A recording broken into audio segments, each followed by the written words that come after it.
quasiment indéfinie, on pourrait dire en tout cas des aliments sucrés.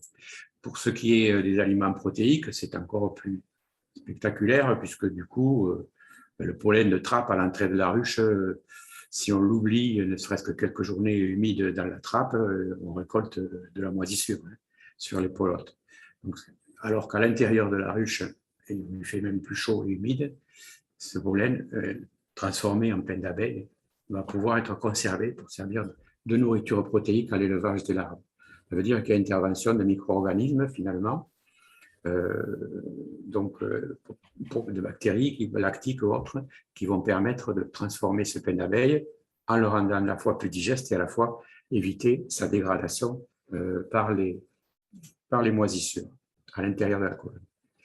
Et puis, bien sûr, vous le savez aussi, une autre matière végétale précieuse pour assainir la colonie, l'aseptiser, c'est la récolte de la propolis, un mastic végétal récolté sur les bourgeons des plantes.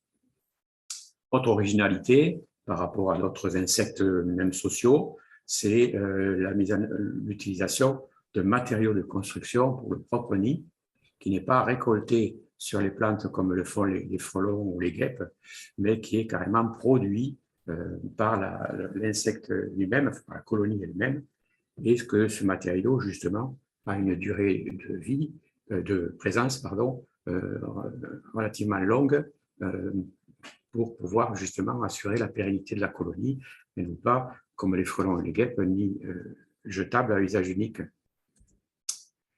D'autre part, les alvéoles dans lesquels sont succédés les élevages des différentes générations d'abeilles, qui ont laissé leur cocon à l'intérieur de l'alvéole. Ces cocons, à base de soie, renforcent aussi l'isolement du rayon. Le maintien de la température interne, ça c'est évidemment le nœud crucial, puisque du coup, toute la logique d'organisation de la colonie est liée au fait qu'il y a nécessité de passer la mauvaise saison, où les récoltes sont très réduites ou voire impossibles, et pour que la colonie puisse attendre le retour de la saison favorable. Et donc la mise en réserve donc, de miel d'une part, de pain d'abeille pour l'élevage des larves, va être finalement, du coup, c'est ce qui a rendu l'insecte intéressant pour l'homme, puisqu'il y a la possibilité de récupérer une partie de ce miel stocké, sachant que l'instinct d'amassage de notre abeille mellifère, adapté à des climats relativement froids, permet de stocker bien au-delà souvent de ses besoins pour le passer l'hiver. Et l'homme va prélever bien sûr cet excédent.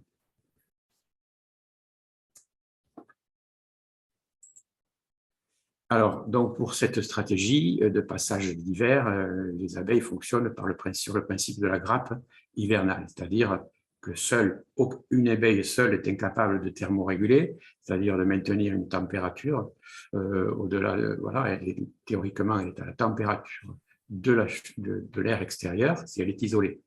Mais à partir du moment où ces abeilles sont regroupées de manière très serrée pour former une grappe, elles vont pouvoir produire de la chaleur qui va être mutualisée, pourrait-on dire, en tout cas, en consommant ce qu'elles ont stocké, c'est-à-dire le miel.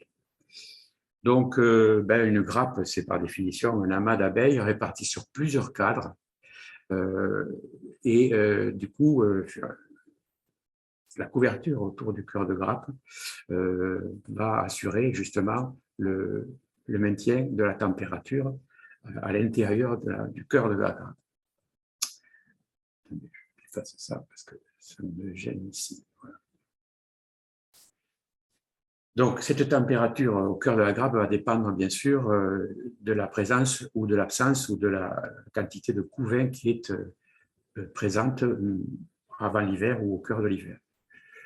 On sait très bien, en tout cas sous nos climats et notamment en Occitanie, que les périodes où il y avait zéro couvain, périodes froides assez longues où il y avait zéro couvain, sont quasi inexistantes aujourd'hui. D'ailleurs, on les a même cet été plutôt trouvés au cœur de l'été qu'au cœur de l'hiver à cause de la sécheresse et de la chaleur. Mais en tout cas, donc pour revenir à la préparation de l'hiver, cette température, sa nécessité, c'est bien sûr le chauffage surtout du couvain. Vous avez vu, pardon, sur des documents en photographie infrarouge, on voit très bien qu'en période froide, il y a donc cette zone de chaleur à l'intérieur de la ruche. Dans la couverture d'abeilles autour du centre chauffant lui-même est bien plus basse, c'est-à-dire les abeilles qui sont en périphérie de la grappe n'ont pas besoin d'être à 32 ou 33 degrés, puisqu'elles peuvent survivre sans problème à des températures plus basses.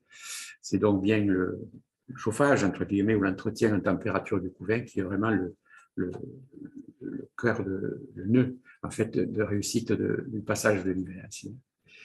Et la partie centrale, donc, n'a pas vocation à chauffer la totalité du logement, mais uniquement ce qui est au cœur, c'est-à-dire le couvain. Pour produire la chaleur, les abeilles en fait vont faire des bruissements, des frémissements de leurs muscles du vol, c'est-à-dire des contractions sans mouvement particulier, bien sûr, qui suffisent à produire pour chacune une mini quantité de chaleur qui va s'additionner et permettre de réchauffer en consommant bien sûr du miel. Oui, une question?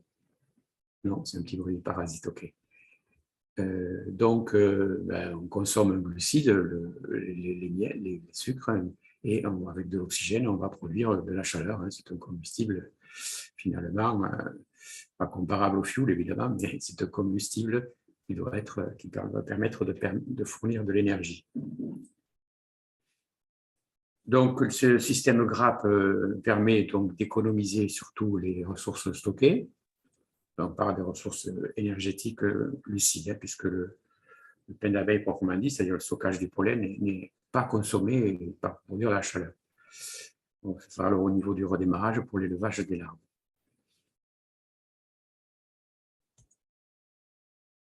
Donc, cette taille de la grappe, c'est vraiment une donnée décisive pour être sûr que la colonie va pouvoir survivre. Une grappe importante, c'est un paradoxe peut-être, mais finalement, une grappe importante consomme moins relativement qu'une petite grappe. Car avec peu d'abeilles, finalement, les pertes thermiques, les refroidissements sont beaucoup plus élevés et la difficulté de maintenir la température peut être énorme dans des petites colonies. On verra comment les aider quand même dans les ruchettes qui hivernent, des choses comme ça, il est possible quand même de les aider à maintenir cette température. Et d'autre part, c'est une logique aussi, plus la grappe est importante, plus il y a du monde, plus l'activité possible de frémissement et de dégagement de chaleur va bénéficier à tout le groupe. Donc, du coup, la survie de ces grappes, elle est vraiment étroitement corrélée à la taille de la grappe, en relation, bien sûr, avec les aliments disponibles, avec la quantité d'énergie disponible. L'âge de la reine, bon, on le verra sur plein d'autres domaines, l'âge de la reine et sa potentialité, évidemment, à régénérer des abeilles en permanence par la saponte, évidemment, une influence sur la taille de la grappe avant l'hivernage. Une autre image aussi assez spectaculaire et qui montre justement cette fois en bleu les rayons de miel et en rouge, jaune, enfin, jaune et rouge, la grappe formée sur plusieurs rayons. Et donc, le couvain qui est à l'intérieur alors, le couvain pas peut-être ici, parce que sinon ce serait un peu plus chaud, pour montrer la répartition en fait du dégagement de chaleur sur plusieurs cadres et non pas uniquement sur un rayon. Alors donc, ça a déjà été dit, en présence de couvain, la température à maintenir est bien plus élevée que la température de survie qui peut être de 10-12 degrés pour une abeille, sans problème. Mais lorsqu'il y a du couvain, il va falloir chauffer davantage. Et évidemment, il y a une corrélation évidente entre ce besoin de température élevée et les besoins énergétiques, cette nécessité de température élevée et ces besoins énergétiques qui vont être consommés. On considère, alors les chiffres sont toujours un petit peu difficiles à généraliser parce que les colonies l'une à l'autre, on n'a pas les mêmes données, mais une colonie d'1,5 kg d'abeilles, donc 15 000 abeilles ou 16 000 abeilles à peu près en hiver, est tout à fait capable d'affronter l'hiver sans problème, même sur des zones plus septentrionales comme le nord de l'Europe. Ce n'est pas l'hiver qui pose un problème, hein. Les réserves de miel doivent être évidemment suffisantes et aussi toute perturbation qui peut relancer ou accentuer la consommation de miel, les vents, les froids en particulier, les dérangements divers, de végétation qui tape sur la ruche ou d'animaux qui viennent trop près déranger, tout ça, c'est la consommation excessive. L'aération également, il faut toujours une consommation d'oxygène, donc il faut une ventilation minimale. Dans les contraintes physiologiques liées à l'hiver, voilà, passage de l'hiver, il y a donc l'impossibilité, dans certains cas, de pouvoir sortir pour faire des vols de propreté, qu'on appelle, c'est-à-dire de pouvoir, pour les abeilles, évacuer le contenu de leur ampoule rectale. Et dans ces cas-là, il peut y avoir évidemment d'ailleurs un déclenchement de certaines pathologies, soit pendant, soit juste après l'arrêt de cet épisode très marqué. C'est vrai que ça concerne essentiellement quand même, on va dire, les zones plus septentrionales, on va dire pour la France, l'Alsace, les Vosges, etc., ou bien sûr au-delà, les pays de l'Europe du Nord dans lesquels l'abeille vit très très bien, mais qui voilà, peut avoir des épisodes hivernaux beaucoup plus marqués que ce qu'on a chez nous, où on regrette un peu qu'on a plus d'hiver, entre guillemets, ou pas assez d'hiver même. Donc ce vol de propreté, s'il ne se fait pas, eh ben, il va y avoir toujours des petits soucis, et cela dépend aussi sur la qualité de la nourriture qu'il y a, notamment de stockage du miel pendant la belle saison. Donc globalement, pour faire court, le miel des fleurs sera bien plus profitable que des miels de Mila, qui parfois sont beaucoup plus difficiles à digérer et donc dans l'ampoule rectale peuvent poser des problèmes pour les abeilles lorsqu'il y a un confinement hivernal assez prolongé. Voilà. Donc, l'importance des réserves en qualité et en quantité, cette fois. Bon, une évidence, hein, bien sûr, donc la meilleure nourriture à stocker reste bien celle des fleurs. Il est évident qu'on a aujourd'hui à disposition, et on va en parler tout à l'heure, tout un tas de compléments alimentaires, notamment tout un tas de sirops, qui peuvent forcément, ou qui aident à gérer les colonies avant même la mielée pour les stimuler, ou bien après, après les mielées et avant l'hiver pour pouvoir renforcer le stock s'il est défaillant ou s'il est insuffisant. Peut-être cette année, il va falloir y aller, justement. Mais en tout cas, le plus possible, c'est la nourriture récoltée sur les fleurs qui sera la plus bénéfique à la colonie. Donc, ça aussi, c'est une évidence dans le choix d'implantation des ruchers. C'est sûr qu'il faut qu'il y ait une variété de cette végétation et que dans le calendrier des floraisons, on soit assuré qu'autour des ruchers, il y ait des apports à la fois importants en quantité. C'est pas évidemment 1000 mètres carrés d'une floraison qui vont suffire pour un rucher, mais c'est bien toute une zone géographique autour des ruchers qui sera importante à analyser pour être sûr qu'on ait assez de variété. C'est valable pour toute l'année, mais particulièrement un peu au niveau de l'automne quand les abeilles justement préparent ce changement de saison. Bon, là, évidemment, ce qui commande, c'est la météo, hein, voilà. Ben justement, cette année, énorme sécheresse, des températures très élevées et sur une très très longue durée. Je ne vais pas vous refaire l'historique, tout le monde l'a vécu, quelle que soit la zone plus ou moins. Nous, ici, près du littoral méditerranéen, vraiment, les fameuses pluies du 15 août sont arrivées au rendez-vous, même si c'était le 16, mais on ne leur en a pas voulu.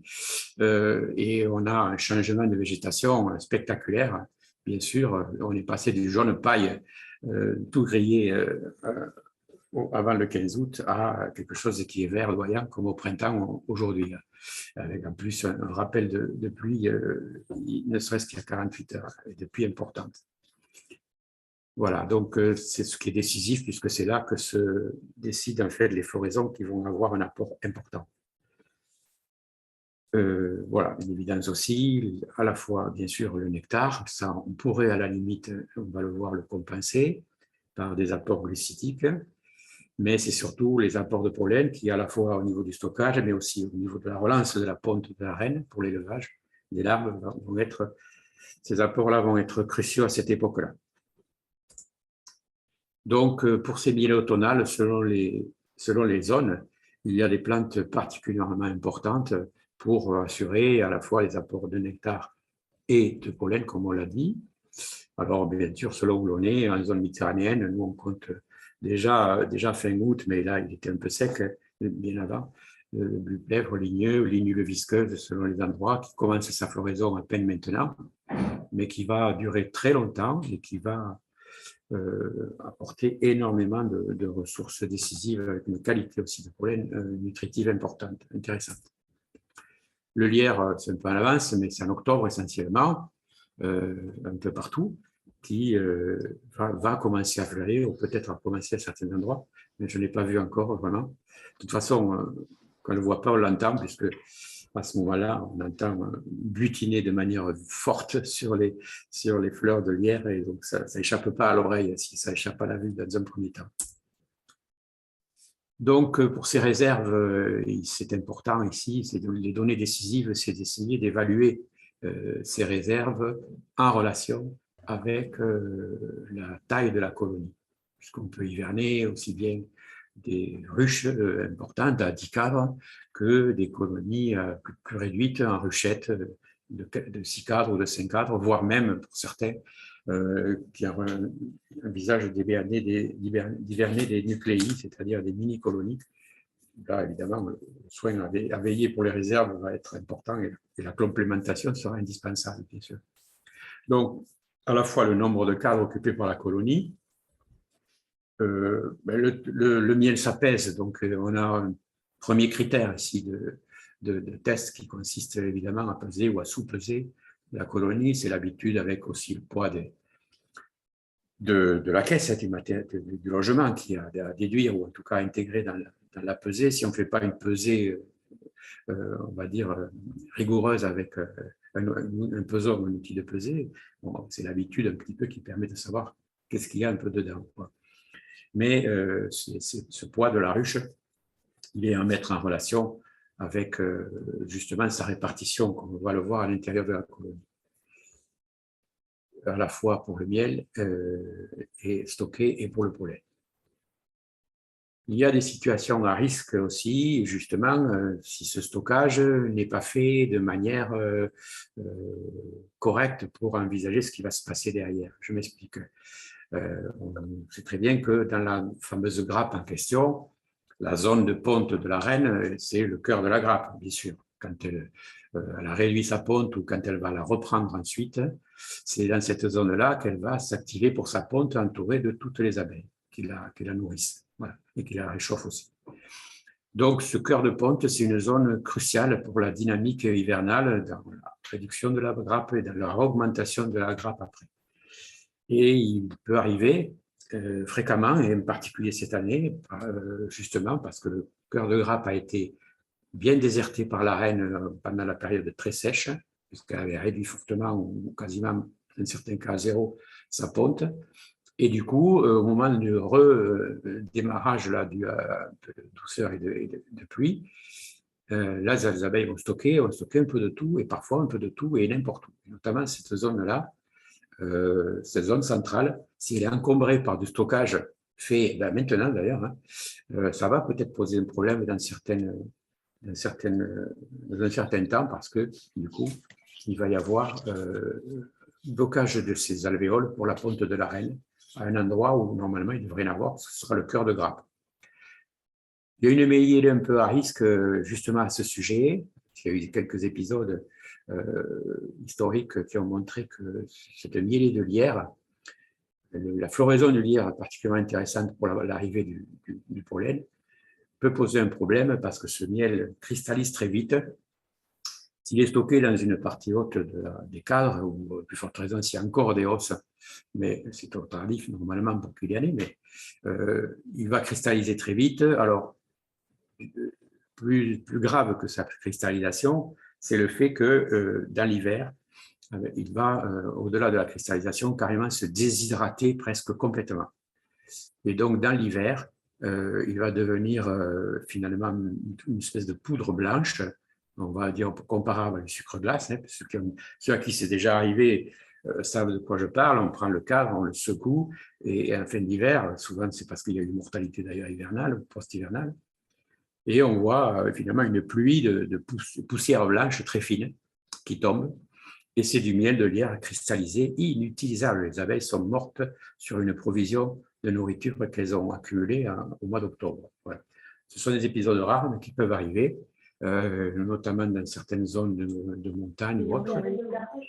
Dans certaines zones de montagne, ça peut arriver que ce stockage-là, et alors s'il est, on va dire en périphérie, et s'il y a d'autres miels qui ont été stockés, ça peut passer inaperçu, mais si c'est vraiment dans le cœur de la ruche, ça va poser problème.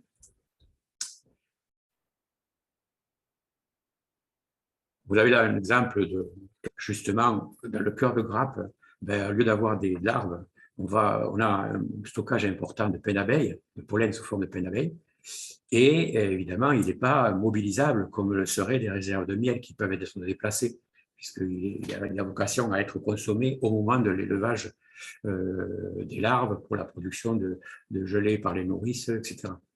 Donc, du coup, ici, par exemple, ce cadre-là, si on verra dans les visites, dans les activités à faire au moment de préparer ça, et si actuellement ou dans 15 jours, au centre de la grappe, on voit un cadre comme ça, il va falloir le faire décaler d'un cran ou de deux, le pousser un petit peu sur la périphérie, pas totalement, hein, parce qu'il y a du couvain encore, mais il va falloir le pousser un petit peu pour qu'il n'encombre pas le cœur de grappe proprement dit. Bon, là, on est dans un scénario catastrophe, puisque vous connaissez tous une erreur apicole terrible, c'est-à-dire le constat de mortalité d'abeilles due à la famine, c'est-à-dire un manque total de réserve, puisque toutes ces abeilles mortes sont en train de chercher les dernières gouttes du nectar qui n'est plus là, du miel qui n'est plus là. Et ça, évidemment, en fin d'hiver, ça peut arriver, et c'est ce qu'il faut éviter. Donc, du coup, il y a possibilité quand même, en tout cas pour les réserves énergétiques, pour ce qui est de l'équivalent miel, il y a possibilité de compléter ces réserves par du nourrissement. Donc, c'est à la fois nécessaire et à la fois important, mais à utiliser avec discernement. On a souvent trop de défauts de dire finalement, je vais nourrir, je vais en remplir des nourrisseurs, je vais y aller, quoi. Mais ce n'est pas toujours une bonne idée. Donc, il va falloir un petit peu discerner, faire avec discernement pour éviter les grosses erreurs. Donc, trop nourrir ou mal nourrir ou nourrir trop tard, c'est vraiment un impact direct ensuite sur les colonies. Donc, bien entendu, selon les pratiques apicoles, selon l'historique de ces colonies pendant la bonne saison, on a transhumé, on n'a pas transhumé, oh, il a fait beau, il a fait sec, il a fait chaud, etc. Tout ça, évidemment, c'est une évidence que ça va influencer les stocks de nourriture présents dans la ruche. D'autre part, au niveau du nourrissement, là aussi, toutes les colonies n'ont pas les mêmes besoins. L'idée de dire j'ai 40 ruches sur un rancher, je mets 40 nourrisseurs et je vais nourrir la même quantité à toutes mes colonies, c'est sûrement plus pratique à faire parce que du coup on ne se casse pas la tête, mais ce n'est pas forcément une bonne idée. Donc du coup, toutes les colonies n'ont pas les mêmes besoins. Trop nourrir une colonie qui est déjà très chargée, ça va faire bloquer les alvéoles, vont tout stocker et la reine ne pourra plus pondre. Et à l'inverse, trop nourrir une colonie qui est déjà squelettique, qui est trop petite, c'est à la fois une possibilité pour elle de prendre tout le sirop qui a été mis, Et en plus, c'est convoquer les autres abeilles pour organiser un pillage systématique de cette ruche. Voilà. Donc, du coup, il y a nécessité, c'est bien la période maintenant qui va commencer, d'évaluer, d'identifier les colonies nécessiteuses, c'est-à-dire celles qu'il faudra accompagner davantage et celles qui n'ont vraiment pas besoin de les charger en plus en miel. Voire même dans certains cas, on va pouvoir leur prélever des cadres pour renforcer une autre. Donc là, la visite ici décisive, c'est la pesée d'abord, bien sûr, comme je vous l'ai dit tout à l'heure, et puis soulever quelques cadres. On n'est plus à cette période-là sur une visite systématique de la colonie. Il y a des risques, même s'il fait beau, de reproduction et surtout d'erreur de manip de tuer la reine, où là, il n'y a plus de mâle. Donc, théoriquement, il n'y a plus de mâle, on en voit encore. Mais en tout cas, il n'y a plus de mâle et il n'y a plus de période d'élevage. Donc, une ruche qui perd sa reine aujourd'hui, elle est condamnée à mort avant même l'hiver. Voilà. D'autre part, on a évidemment dans le cheptel global des apiculteurs beaucoup de colonies qui ont des besoins très différents, à taille égale de grappe ou à taille égale de colonie, selon la souche qui est utilisée, notamment des abeilles de type Buckfast, qui peuvent avoir, pour des populations comparables, des besoins de stockage beaucoup plus importants et consomment beaucoup plus.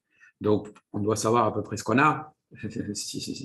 C'est plus vite dit, c'est plus difficile à réaliser au quotidien, mais en tout cas, ne serait-ce qu'en visitant, on peut savoir que voilà, on a des belles surfaces de couvain, une belle colonie, mais quand on regarde la banane au-dessus du couvain, on voit que c'est sec. Et donc, alors que d'autres ruches à côté ont déjà un stockage assez significatif, sachant qu'elles sont au même endroit, il y a les mêmes ressources florales. C'est donc bien au niveau de la génétique et du comportement qu'il faut. Voilà. Mais il va falloir compenser, sinon. Voilà. Bon, voilà un cadre, par exemple, il y a un an en arrière, un cadre au mois d'octobre, début octobre. On voit très bien en haut déjà du nectar qui est mis en réserve, qui n'est même pas encore operculé. Voilà. Et puis, classiquement, autour, une petite zone de peine d'abeilles et au centre du couvain operculé, peu de mosaïque, et puis du couvain ouvert tout autour entre le couvain operculé et le pollen, le peine d'abeilles. Donc là, ça, c'est plutôt rassurant. Si la grappe diminue, les abeilles qui vont naître vont libérer les alvéoles et la colonie pourra suivre sa dynamique. Donc, à cette période-là, on va dire la période qui arrive, ou plutôt fin septembre, hein, là, on peut lui laisser, à mon avis, aller chercher les nourritures les plus naturelles possibles avant de procéder au nourrissement, au sirop du commerce. Voilà. Donc, à cette époque-là de l'année, c'est du sirop lourd. On n'est pas dans le 50-50 de stimulation qu'on peut utiliser au printemps ou quand on fait des essaims. Donc, on est quelque chose au niveau du stockage. Le but étant que, fourni dans le nourrisseur au-dessus de la grappe, il va ensuite être repris et déshydraté et remis dans le corps de ruche pour être un équivalent miel qu'elles vont stocker selon leur propre organisation. Ça ne sert à rien de donner du sirop trop tard, parce que si la grappe, il y a un épisode un peu froid, on va dire parfois fin octobre, début novembre, bien là, elle ne monte pas pour aller le chercher, ce sirop va se dégrader, ça va poser problème, donc il faut le distribuer pendant que la colonie a de l'activité, donc la température extérieure est satisfaisante. D'autre part, les erreurs les plus classiques, notamment dans les débutants qui veulent évidemment bien faire, c'est finalement de condamner à mort des colonies trop faibles qu'ils veulent sauver. Je m'explique. Une colonie très affaiblie, pour X raisons, il faut d'ailleurs se poser la question de cette raison, mais une colonie plus faible que les autres dans le rucher, qu'on a envie de sauver, entre guillemets, en lui disant on va lui donner beaucoup de sirop pour qu'elle puisse passer l'hiver puisqu'elle est trop faible, on peut très bien la condamner à mort, tout simplement parce qu'on a un peu convoqué finalement les abeilles, les colonies les plus puissantes pour organiser un pillage. Donc la règle, en principe, tout le monde connaît, hein, c'est d'une part de ne nourrir que très tard en journée, c'est-à-dire vraiment presque à la tombée de la nuit, de manière à ce que, justement, l'organisation du pillage ne puisse pas se faire. Voilà. Et réduire énormément les entrées. Au-delà de la simple grille de réduction d'entrée classique, il faut vraiment réduire sur ces colonies faibles qu'on a nourries, sinon, et puis qu'elles aient le temps de prendre dans la nuit le sirop et l'avoir stocké en bas. Et évidemment, ne pas verser du sirop sur le sol, parce qu'alors là, c'est le pillage systématique, c'est l'affolement dans le rucher et des mortalités partout. Alors, du sirop, OK, on a eu un sirop lourd à cette époque-là de l'année. Là, quelle quantité? Donc, les sirops qui sont sur le commerce, qu'on trouve dans le commerce, qui ont leur intérêt, c'est qu'effectivement, on peut faire un stockage, d'ailleurs souvent excessivement long, parce qu'avant de le stocker souvent chez soi, il a été stocké très longtemps chez les fournisseurs de matériel apicole. Quand on voit des tonnes de sirop en plein soleil tout l'été sur les parkings de magasins d'apiculture, c'est un peu effrayant. On a des taux d'HMF qui augmentent énormément, on a des sucres qui ne sait pas trop les modifications qui se passent à l'intérieur, mais bon, même s'ils conservent bien, puisqu'il est industriellement dosé pour pouvoir conserver, ne pas fermenter et ne pas cristalliser, etc. C'est le côté commode de ce sirop, mais en même temps, il y a quand même des soucis sur ce type de produit. Voilà. Mais voilà, c'est un peu indispensable aussi, donc on a des difficultés à s'en passer ou à substituer par quelque chose qu'on ferait soi-même, avec ces qualités-là, je veux dire. Donc, qu'est-ce qu'on trouve dans le commerce? On trouve des sirops d'origine hydrolyse de l'amidon, que ce soit amidon de blé ou de maïs, etc.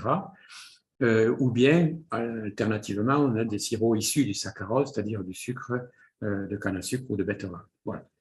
Pour faire court, la qualité, clairement, n'est pas la même, hein, bien sûr, et le nourrissement au sirop peut être aussi une erreur apicole qui va déclencher des épisodes de nosémose. Un sirop mal conservé, de mauvaise qualité ou de qualité low cost, on dirait, va créer des irritations au niveau du tube digestif.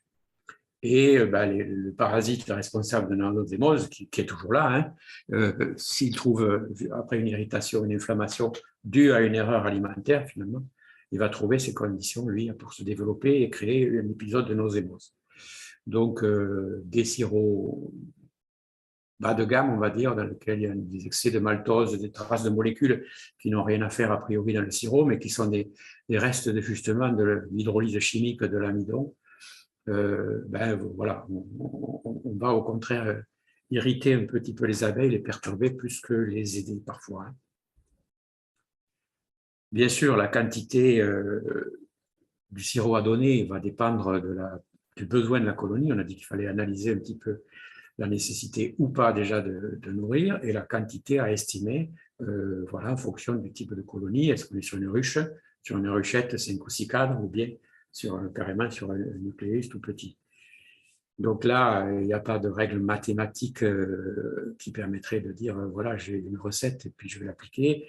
Il y a du bon sens, il y a évidemment de la pratique. La pratique, elle s'acquiert aussi, malheureusement ou heureusement, je ne sais pas comment il faut dire, en faisant des erreurs, mais en les analysant correctement pour éviter évidemment de les refaire après. Et puis, ce bon sens simple qu'on a dit tout à l'heure, nourrir tard, réduire les entrées des ruches les plus faibles que l'on nourrit, etc. Et ne pas nourrir des ruches déjà trop chargées en miel, enfin, déjà bien chargées. On va dire en règle générale, il faut éviter de trop nourrir. Hein. Voilà, c'est pas parce que le sirop de sucre est un peu moins cher que le miel, enfin moins cher que le miel qu'il faut en rajouter systématiquement. À cette époque-là de l'année, quid du nourrissement sous forme de candy, c'est-à-dire de sucre déjà à la fois suffisamment humide mais cristallisé. Là, ce n'est pas la période, a priori, pour faire ça, sauf peut-être pour des nucléis, bien sûr, parce que leur capacité de stockage, voire le volume de stockage possible est très réduit sur des nucléis. Mais en tout cas, c'est vraiment une solution de secours pour des interventions de fin d'hiver. Voilà. Donc, à l'automne, c'est vraiment, si on a un complément à faire, c'est du sirop et pas du candy. le sirop va être mobilisé, être mis en balle. Quand il reste là où il est prêt ou il n'est pas pris, mais il reste là où il est, c'est-à-dire au-dessus de la colonie. Donc, on revient sur l'idée du critère du poids de la ruche, qui est important, mais il ne remplace pas une visite pour avoir une idée de l'état de la colonie. Ce n'est pas parce qu'en disant elles sont lourdes, je ne regarde pas ce qui se passe. Il faut voir qu'est-ce qu'elles ont fait, où elles en ont mis. Bon, on aborde un petit peu l'idée des facteurs de risque, cette fois pour la colonie en hiver ou avant l'hiver. Quelles sont les causes, quels sont ces facteurs de risque, quels sont les effets? Bon, évidemment, on peut pas, l'ennemi numéro un reste toujours là, même si on fête aujourd'hui, entre guillemets, les 40 ans de l'arrivée du varroa en apiculture dans le sud de la France. 40 ans, c'est beaucoup. Et en même temps, on est toujours là. Donc, ça veut dire aussi qu'avec une gestion correcte, il y a possibilité, il y a compatibilité d'une présence du varroa destructor qu'on ne pourra de toute façon pas faire disparaître et d'une potentialité de produire des quantités convenables de miel, indépendamment des autres facteurs que sont la météo et les ressources alimentaires. Donc, la pression parasitaire, quoi qu'il en soit, par le varroa, qui est toujours là, et surtout les infections aussi virales qui sont corrélées à cette pression, puisque le varroa est à la fois un transporteur, un vecteur de virus, et justement, il fragilise les abeilles pour leur permettre au virus de s'exprimer, c'est-à-dire de déclencher une maladie virale. Donc, bien sûr, dans les facteurs de risque aussi sur la survie de la colonie, il y a l'âge de la reine.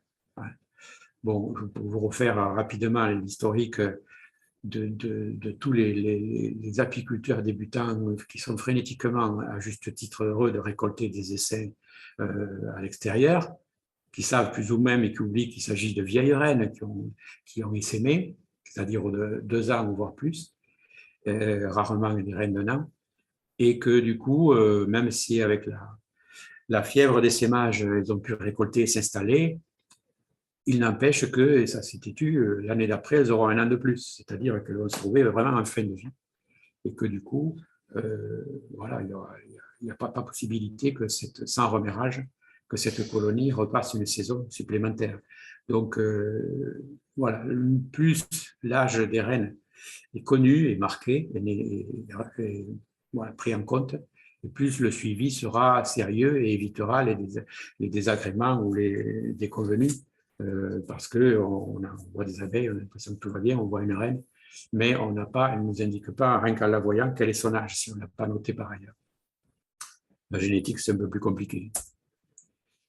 Donc, un facteur de risque, c'est aussi déjà la faiblesse de la colonie. Il faudra bien sûr se poser la question de pourquoi cette colonie est faible avant l'hivernage. Ça peut être tout simplement parce que c'est un essaim de l'année récent qui n'a pas trop pu se développer vu la météo estivale.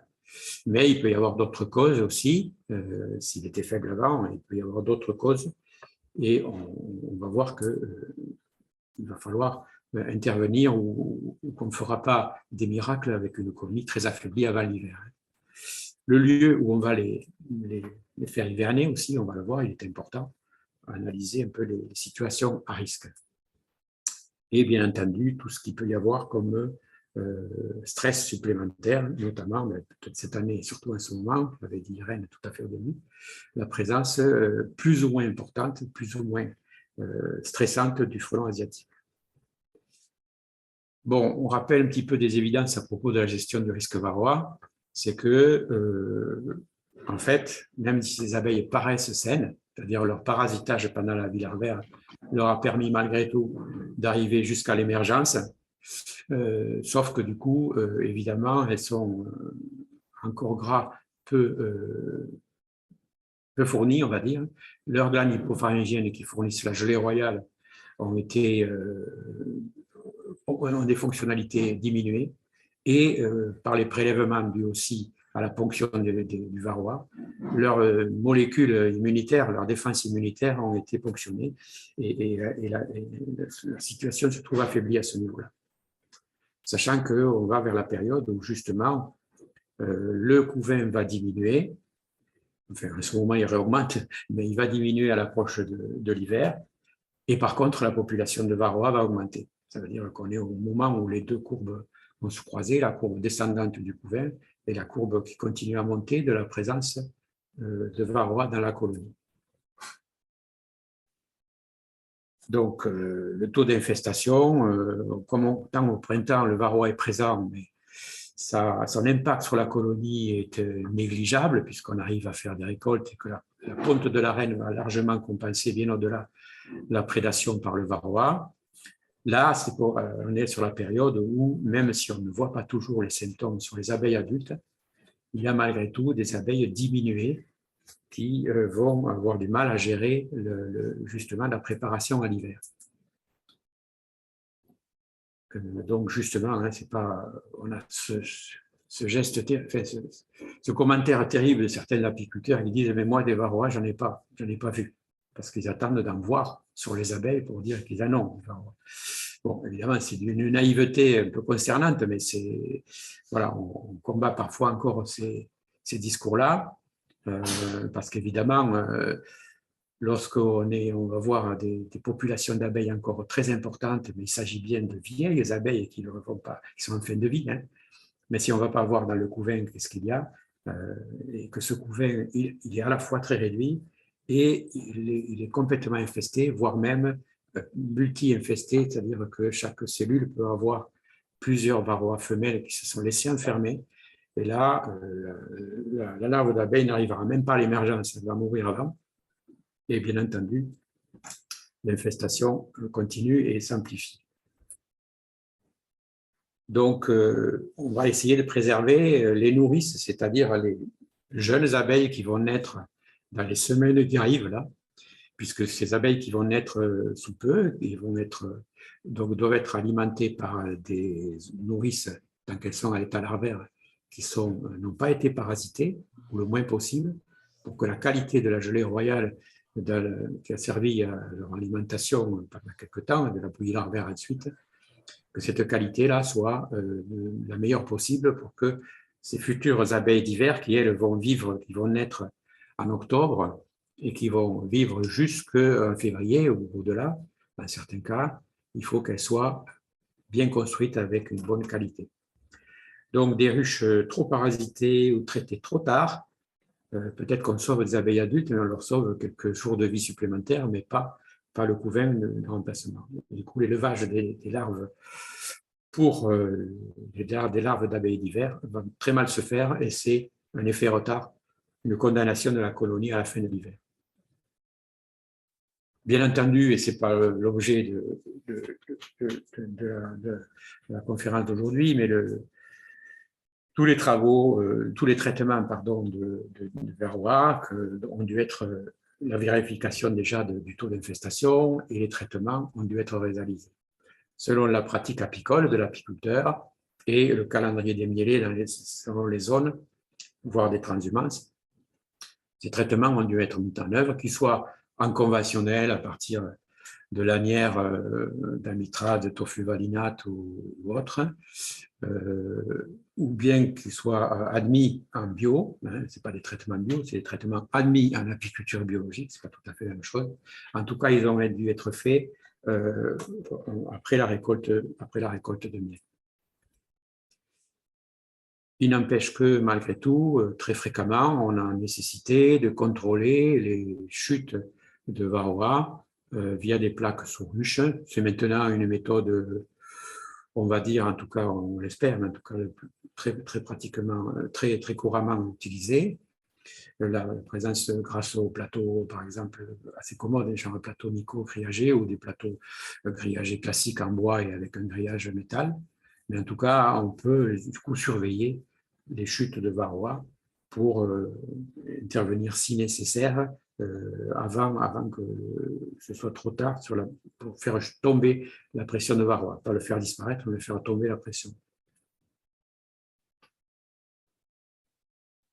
Donc là, bien sûr, là aussi, la reine, la qualité de la reine, la qualité de sa ponte, sa génétique, c'est quelque chose de crucial, puisque au même endroit, avec les mêmes parcours transhumants, les mêmes ressources, on va avoir des colonies qui n'ont pas la même dynamique et n'ont pas la même façon de supporter, de résister à la pression parasitaire. Voilà. Donc, du coup, on se pose ces questions-là sur l'origine de ces reines-là ou la nécessité de planifier au printemps une multiplication via les souches les plus résistantes, en tout cas les plus performantes, de reconstituer toute ou partie de son cheptel, en général plutôt une partie, j'espère, à partir de ces colonies-là, de ces reines-là. Donc la régularité de la ponte, le fait qu'il n'y ait pas ou peu de trous de ponte ou de nettoyage à l'intérieur du couvain, pas de mosaïquage, donc c'est tous ces indicateurs-là qui nous donnent une visibilité, entre guillemets, sur la qualité, la vigueur de la reine et donc de la colonie. Autre idée aussi très importante, du coup, qu'on voit malheureusement dans les commandes de lanières et de traitement, les gens ont, je sais pas moi, 10 ruches, ils veulent avoir toujours gardé ces 10 ruches-là peuplées. Et en fait, du coup, il ne faut pas imaginer que même en mettant les traitements qui vont bien, et même au bon moment, on ne pourra pas sauver les colonies qui sont beaucoup trop affaiblies. Donc, les non-valeurs, entre guillemets, on peut voir un peu leur historique, c'est même, en guillemets, contre-productif de vouloir à tout prix les maintenir, et notamment en utilisant des traitements antivarrois, parce que d'une part, on ne va pas les sauver, et d'autre part, on entretient malgré tout un élevage de varrois pour l'ensemble du rucher, voire des ruchers voisins. Alors, au niveau du risque Vespa-vilutinage, là aussi, on pourra en parler des heures, il y a d'autres sessions qui sont faites pour ça, mais ce qui est important, c'est l'intensité du stress. Bon, on sait aujourd'hui que ce n'est pas tant le nombre d'abeilles mangées par le frelon qui pose un souci, c'est surtout l'intensité du stress que cause le frelon sur la colonie au plus mauvais moment de la saison, c'est-à-dire au moment où il y a une reprise de ponte, au moment où la colonie prépare son entrée dans l'hiver. Ce stress-là, il s'ajoute au stress du varroa, il s'ajoute au stress des ressources alimentaires plutôt défaillantes, et l'addition de ces 3 stress va faire, du coup, de manière un peu terrible, mais du coup, va faire une élimination des colonies les plus fragiles. Et on pourrait toujours dire que c'est une forme de sélection naturelle. Alors, évidemment, l'apiculteur va être un peu désespéré d'avoir perdu 1, 2, 3 ou 4 colonies, mais au bout du compte, finalement, c'est un enregistrement que ces colonies étaient suffisamment faibles et qu'elles n'auraient peut-être pas, de toute façon, passé l'hiver, même si ces stress n'étaient pas additionnés. Mais quoi qu'il en soit, il faut tenir en compte ça et, dans certains cas, peut-être, quand ce n'est pas possible de faire autrement, déménager ces ruchers pour des zones moins à risque au niveau du frelon. Donc la présence du frelon, justement, accentue déjà la faiblesse à une colonie qui souvent est faible, puisque du coup les apports protéiques dus au pollen par la diminution du butinage au moment de la reprise de la ponte va être assez décisif sur la survie de la colonie. Bien entendu, ça va créer une contrainte économique pour celui qui veut maintenir son cheptel. Pour sa production de miel, il va falloir le reconstituer avec ce stress-là, sachant qu'il y a des colonies qui, face au même stress, vont quand même passer l'hiver. Donc, c'est possible aussi. Alors, la gestion des risques liés aux pratiques apicoles. Il est évident que l'apiculteur est aussi un facteur de risque pour les colonies apicoles. C'est un peu paradoxal dans certains cas. Il s'agit de savoir quels risques on peut créer et comment justement ou le minimiser ou ne pas le créer, ce risque. Voilà. Bon, d'une part, le choix de l'emplacement, d'hivernage, le choix des ruchers. Bon, si on est un sédentaire, c'est le choix de départ des emplacements. Le fond du jardin, c'est commode, mais ce n'est pas toujours le meilleur endroit, ça dépend de plein d'autres choses.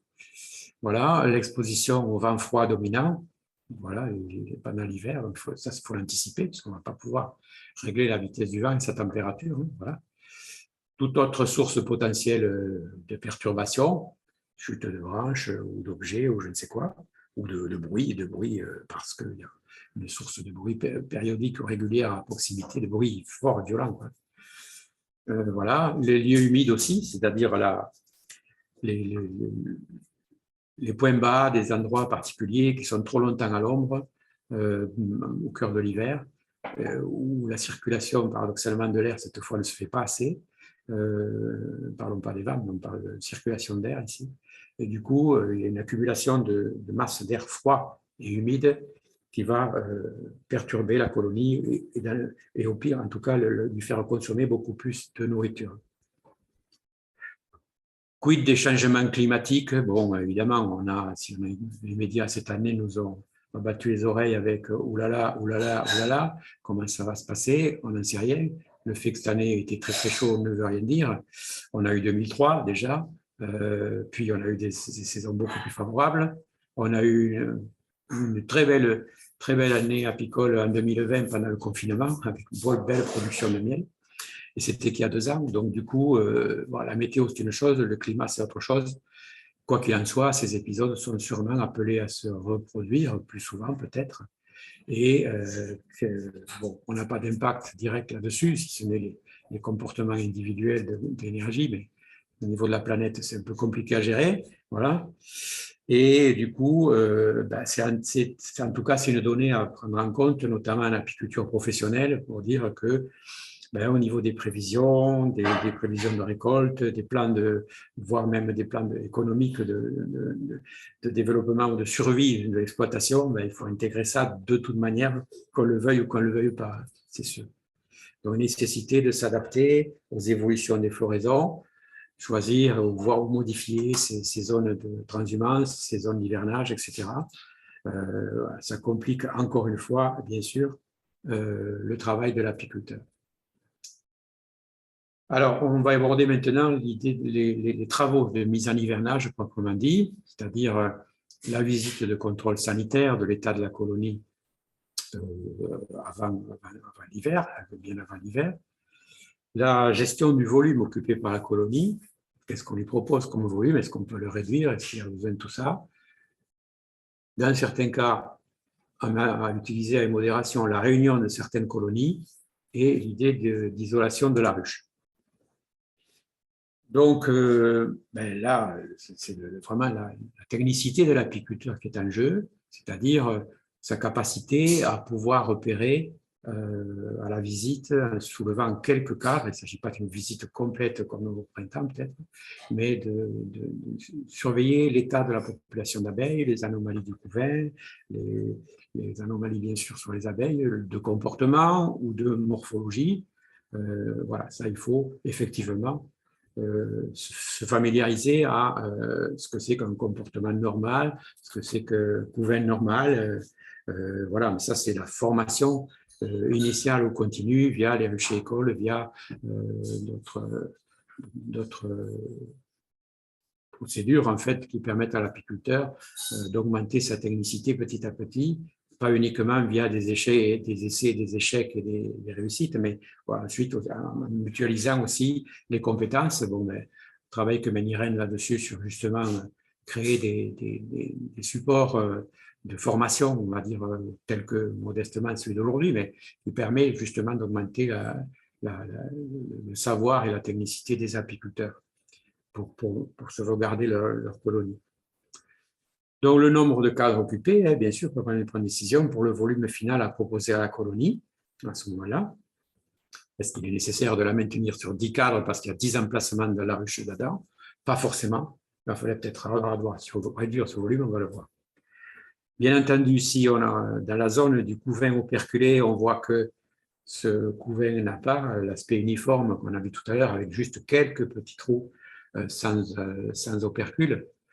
Mais si on a un aspect mosaïqué trop important, là, il va y avoir un souci. Alors, si on n'a pas traité avec le varroa, peut-être qu'on aura très vite trouvé le responsable, mais si on a traité assez tôt et qu'un mois plus tard, on constate encore du couvain mosaïqué, il y a peut-être d'autres pistes que justement la pression du varroa.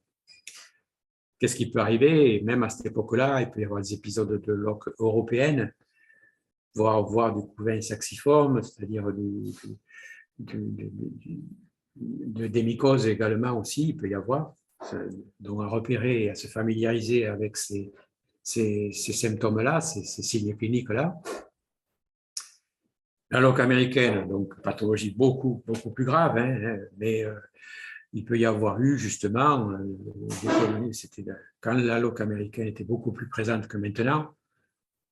On va dire que ça remonte à loin, parce qu'on va dire que la loque américaine était surtout présente justement avant l'arrivée du varroa, et que le varroa a joué un peu un rôle d'élimination des apiculteurs négligents. C'est terrible à dire, mais c'est comme ça, et ces apiculteurs négligents étaient les foyers de loque américaine pour la totalité des autres apiculteurs. Ça ne veut pas dire qu'il n'y en ait plus du tout, simplement par la vigilance qu'on est obligé de faire, et par les visites que l'on fait.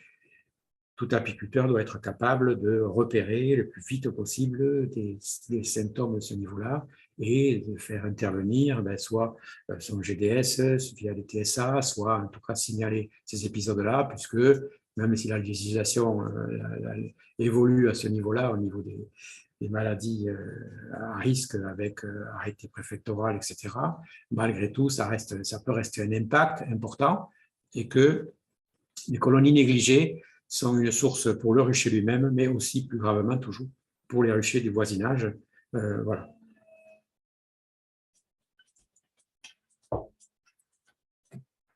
Voilà donc un exemple d'une visite à l'automne sur un rucher sur lequel on peut distinguer certaines alvéoles de couvain qui paraissent ouverts, mais dans lesquels les larves n'ont pas l'aspect blanc, brillant, nacré que l'on doit attendre de larves prêtes à être operculées, mais au contraire de larves avec un aspect plutôt mat, terne, avec une couleur plutôt jaunâtre et non pas blanc nacré.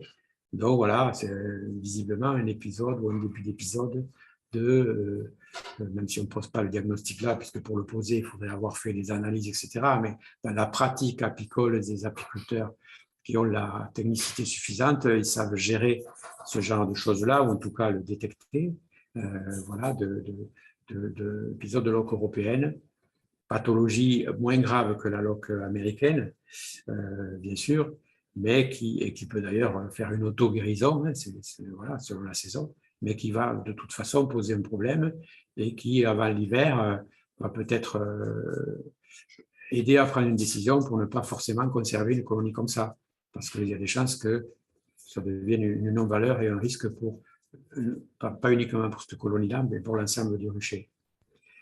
Donc voilà, c'est un exemple, oui, c'est sur la photo de gauche, on voit un peu mieux peut-être ces larves jaunâtres là, qui ne devraient pas être là.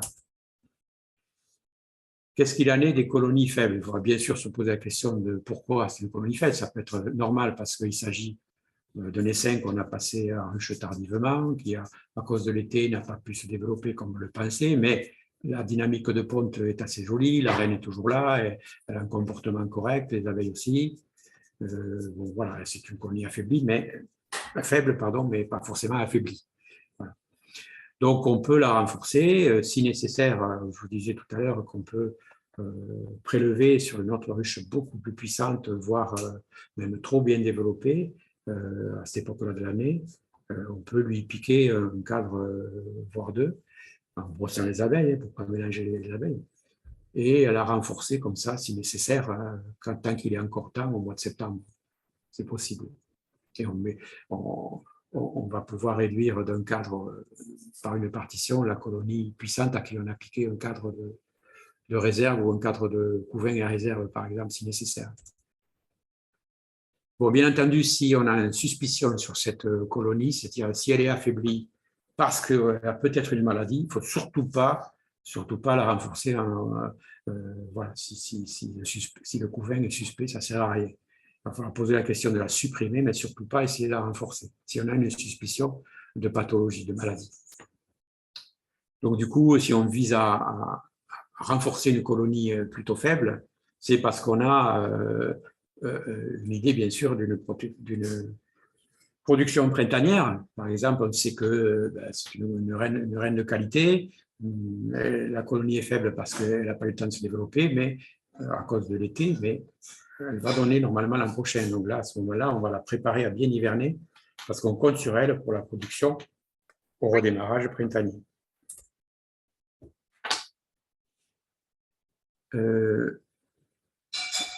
Oui, donc là, pareil, pour la gestion des colonies faibles, populeuses, sans suspicion de maladie, on pourrait les réunir.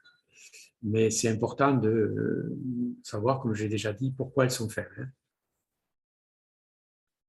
L'auto-guérison à cette époque-là, on l'a vu pour l'épisode tout à l'heure éventuellement de l'OC européenne à cette époque-là, l'auto-guérison, autant au printemps ça peut arriver, autant à cette époque-là de l'année, il y a peu de chances que la colonie se retape, entre guillemets, pour arriver jusqu'à un état correct pour passer l'hiver. Du coup, il va falloir anticiper et peut-être, parce que c'est souvent un défaut qu'ont certains apiculteurs qui ont un petit nombre de ruches, ils n'imaginent même pas qu'on puisse ou tuer une reine ou détruire une colonie alors qu'il y a des abeilles. Mais du coup, en fait, ils entretiennent en fait un risque important pour les autres colonies. Et de toute façon, cette colonie-là a peu de chances d'être exploitable le printemps d'après si elle y arrive seulement. Voilà.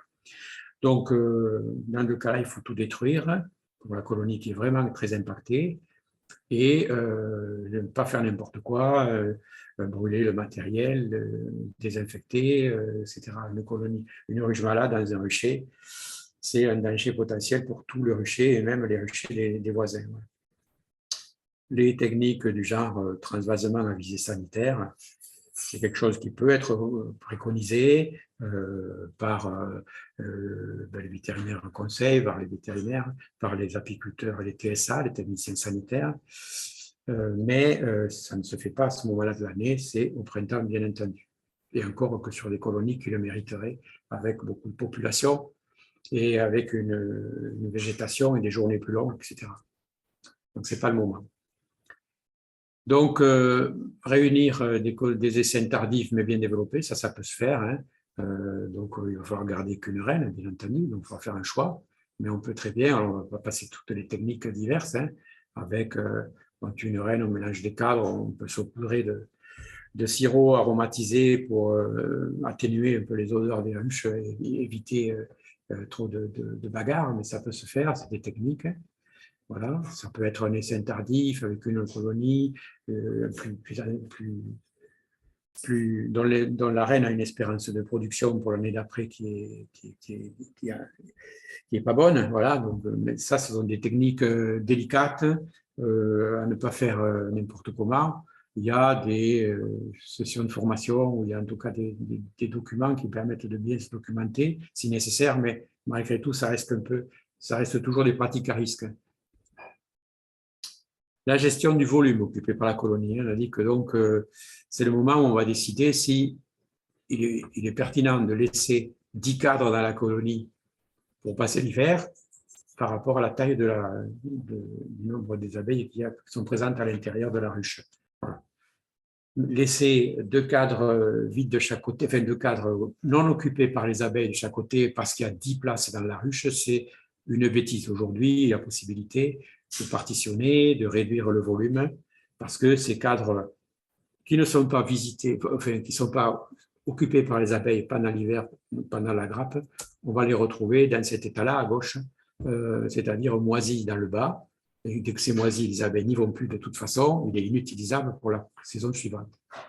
Donc vous avez à droite une ruche qui va hiverner sur 7 cadres, puisqu'on a mis 2 partitions de chaque côté, et il y a même l'espace à côté vide, parce qu'on estime que cette colonie pourra très bien hiverner sur 7 ou 8 cadres, et que les 2 cadres supplémentaires qu'on aurait mis ou qu'on aurait laissés, on les aurait trouvés à la fin de l'hiver dans l'état du cadre de gauche.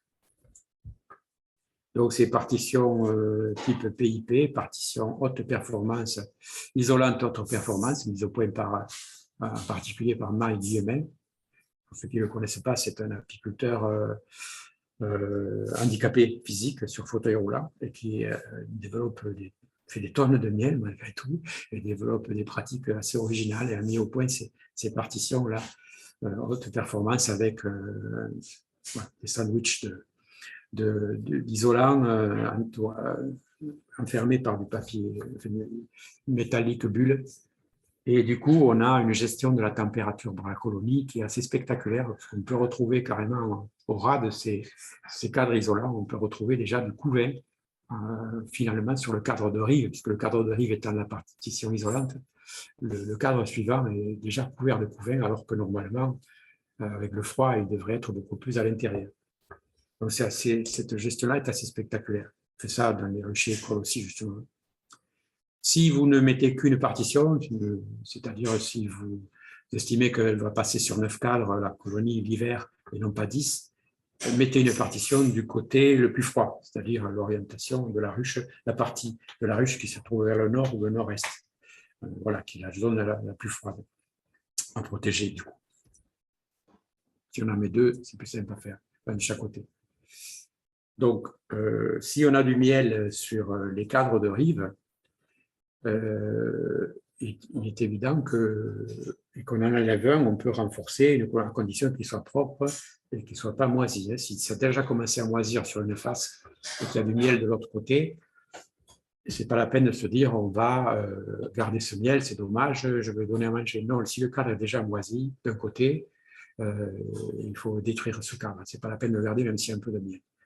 Par contre, s'il est propre, qu'il y a beaucoup de miel, c'est le scénario de certaines ruches qui ont transhumé sur le tournesol, sur la lavande, sur des mielées puissantes. Il se peut qu'elles en aient mis partout et que du coup, il y a trop de cadres de provision en bas, au-delà même de ce qu'elles auront besoin dans l'hiver. Et donc, c'est une opportunité d'alléger, à ce moment-là de l'année, en septembre, octobre, d'alléger ces ruches-là, en la mettant une partition à la place d'un cadre de réserve bien joli, bien rempli et propre, et justement de pouvoir renforcer une colonie plus faible ou de le stocker proprement pour l'utiliser au printemps au moment où on refera des essais. Quid de l'isolation? C'est important que ici on a besoin aujourd'hui d'isoler les ruches et on va voir que finalement, bon là on parle pour la préparation de l'hiver, mais on a besoin aujourd'hui d'isoler les ruches beaucoup plus en pensant à l'été, en même temps qu'à l'hiver. Puisque, pour rappel évident, hein, les colonies fortes bien préparées ne craignent pas le froid. S'il y a du stockage et que tout va bien, le froid n'est pas un problème pour la colonie d'abeilles. Par contre, le chaud peut l'être, effectivement. Voilà. Donc, quand même, l'intérêt d'isolation, c'est de faciliter la reprise de ponte. On a dit tout à l'heure avec les partitions PIHP, PIHP, pardon, que en fait, la reprise, le couvain et la reprise de ponte va être beaucoup plus spectaculaire avec la présence de ces partitions. Avec comme inconvénient potentiel et comme contrainte plutôt pour l'apiculteur de surveiller beaucoup plus ces colonies en fin d'hiver, parce que justement, elles risquent de démarrer très très vite. Et si on ne le gère pas, à minima, elles vont s'aimer partout et trop tôt. Et puis, sinon, elles vont très mal gérer. Voilà. Donc, il va falloir accompagner ces colonies-là, ne pas les nourrir excessivement, mais veiller à ce qu'elles vont faire et intervenir en fin d'hiver, beaucoup plus tôt peut-être que ce qu'on avait prévu, parce que cette isolation va aider la colonie, mais en même temps, si à tout coup on a un épisode froid au printemps qui succède à un début de printemps assez doux, on peut avoir un refroidissement brutal de la zone à couvain avec la mortalité de larves qui se retrouvent en dehors de la grappe et qui sont refroidis instantanément et qui meurent, quoi. Donc, à gérer avec attention. Attention également à ne pas trop isoler et surtout à éviter de transformer la ruche en piège à humidité, puisque les abeilles, ça produit de la chaleur, bien sûr, on l'a dit. La chaleur humide va créer de la condensation et du coup, on va avoir donc une zone humide sans ventilation ou avec une ventilation trop réduite. Et du coup, au risque de moisissure, d'humidité, les abeilles n'aiment pas ça du tout, du tout. Pareil au niveau des plaques sous ruche qui sont utilisées pour le comptage du varroa, souvent les apiculteurs, au-delà de cette période-là, les laissent pour dire il y a trop de vent par-dessous, ça va les refroidir, je vais laisser mes plaques.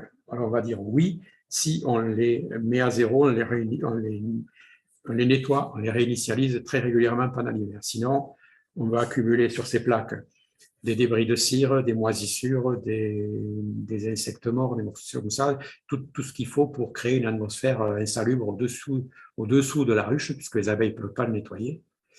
Et c'est pas bon. Si on les laisse, les plaques, il faut penser à les racler quasiment tous les 15 jours, à minima, pour éviter que ce soit une poubelle, finalement, que les abeilles qui doivent avoir un instinct hygiénique ne peuvent pas nettoyer puisqu'elles n'y accèdent pas. Bon, donc c'est l'apiculteur lui-même qui crée un atmosphère insalubre au-dessous de sa colonie, et c'est pas très malin tout ça. Voilà, donc réduction des entrées, ça a déjà été fait, ne serait-ce que pour les frelons aussi, de toute façon, hein, bien sûr, mais aussi pour les mulots, hein, les hivers, il y a des petits rongeurs qui rentrent là-dedans. L'été, c'est le sphinx tête de mort, mais là, c'est le mulot. L'hiver, qui viennent se mettre au chaud, créer un petit nid, tant que la grappe n'est pas défaite et qu'elle les laisse rentrer. Donc, les réductions d'entrée vont éviter ça et vont pouvoir de mieux gérer. Pareil pour une tentative de pillage, et même si la colonie est faible, il faudra réduire l'entrée. On peut mettre peut-être des réductions d'entrée vertes, là, type frelon, qui réduisent encore l'entrée, et ça peut suffire même au-delà du frelon pour éviter à des colonies un peu faibles d'être pillées par d'autres dans certains cas. Enfin, si elle est vraiment très faible, elle sera pillée quand même, mais bon. Voilà, donc pour moi, j'en ai terminé, et donc on va prendre la suite pour les questions, en vous souhaitant un bon hivernage, une belle année apicole 2023. Merci Jean-Luc pour cet exposé très clair et très agréable. Il est 10h moins le quart, donc on va essayer de passer en revue les quelques questions qui sont sur l'espace de discussion. Donc, je peux commencer. Je ne sais pas, Anthony, si tu as noté des questions. Je vais commencer par la première question sur la discussion. Donc, quelle est la répartition? Non, pardon, excusez-moi. Ça a bougé entre-temps. La première question, tant qu'à faire, on va commencer par le début.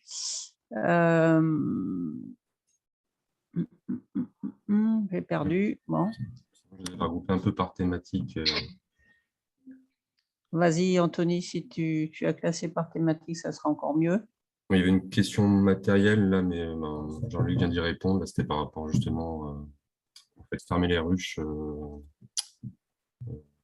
le fond des ruches, donc avec ces plaques. Oui. Les planchers, oui, les plaques sous plancher grillagé. Voilà, ouais. Donc, oui, si nettoyage régulier. Voilà, c'est ça, impérativement.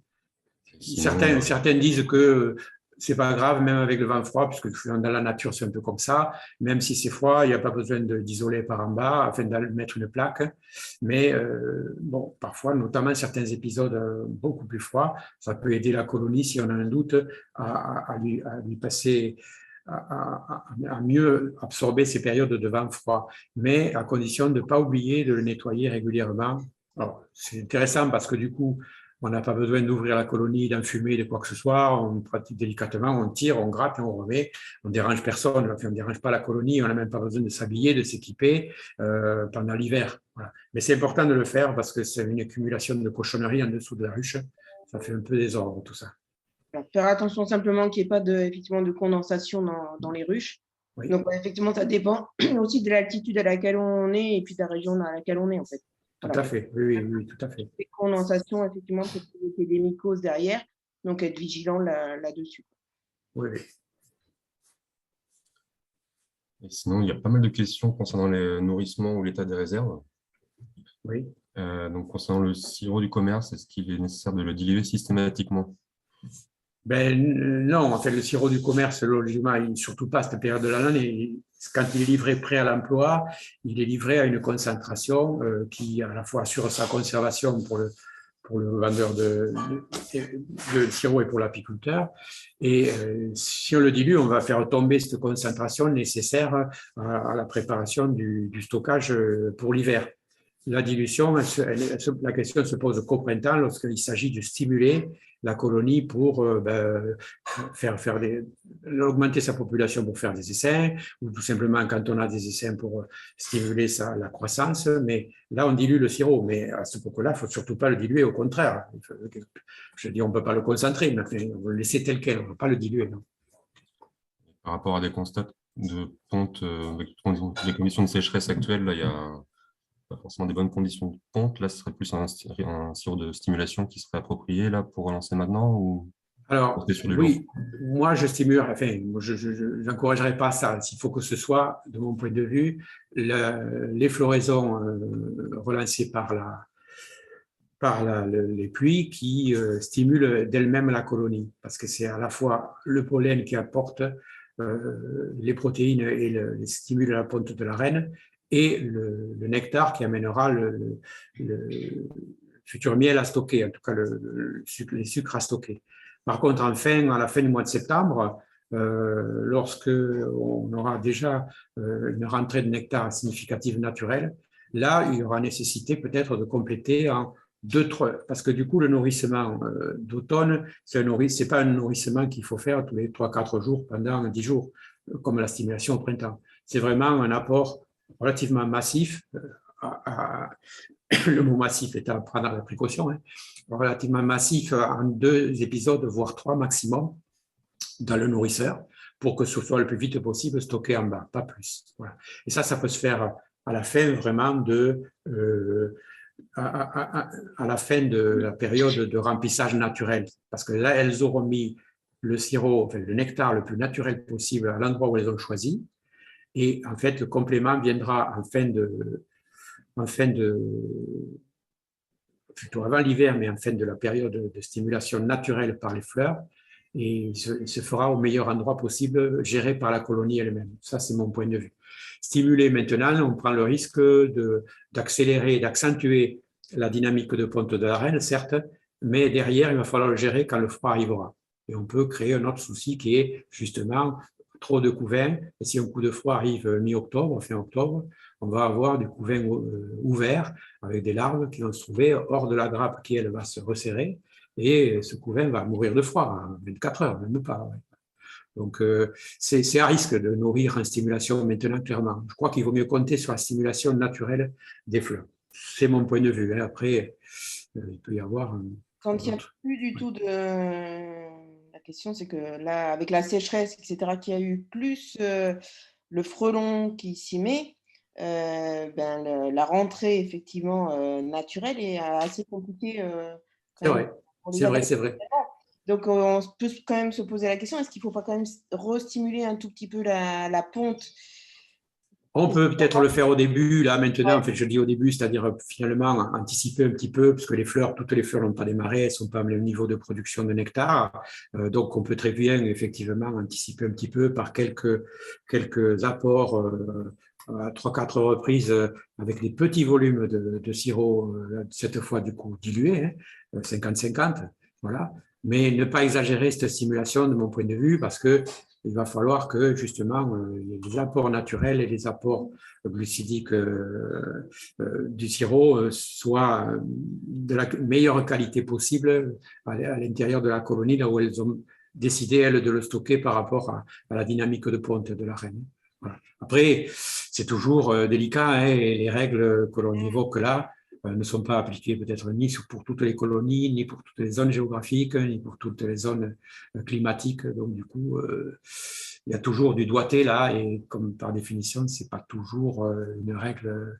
Alors, on est sur du vivant, on est sur une dynamique qui est liée trop à la météo et aux ressources florales de la zone.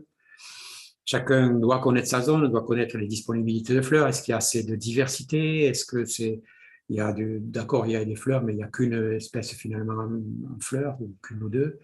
Donc, c'est tout ça à prendre en compte, et ce n'est pas toujours facile à établir une règle systématique valable pour tout le monde. Voilà. Alors, il y avait quelque chose, je crois, sur la quantité de sirop. Je crois que non, il n'y avait pas une question là-dessus. Il y a plusieurs questions de ce type-là. S'il y a des astuces pour essayer de savoir quelle quantité donner, en fait. Bon, non, j'ai dit tout à l'heure que là aussi, il n'y a pas une règle, et c'est important de dire que tout un rucher et toutes les ruches d'un rucher ne méritent pas la même quantité de sirop en même temps. Hein, voilà. Parce que du coup, nourrir avec la même quantité de sirop, on va dire par exemple, je ne sais pas moi, 3 kilos de sirop qui seraient distribués en 2 ou 3 épisodes sur une ruche. Si elle peut le stocker en bas, ça peut être une bonne initiative. Si elle est déjà trop lourde, trop chargée, on va en foutre partout. et elles vont empêcher la reine de pondre finalement au milieu puisque tout va être stocké.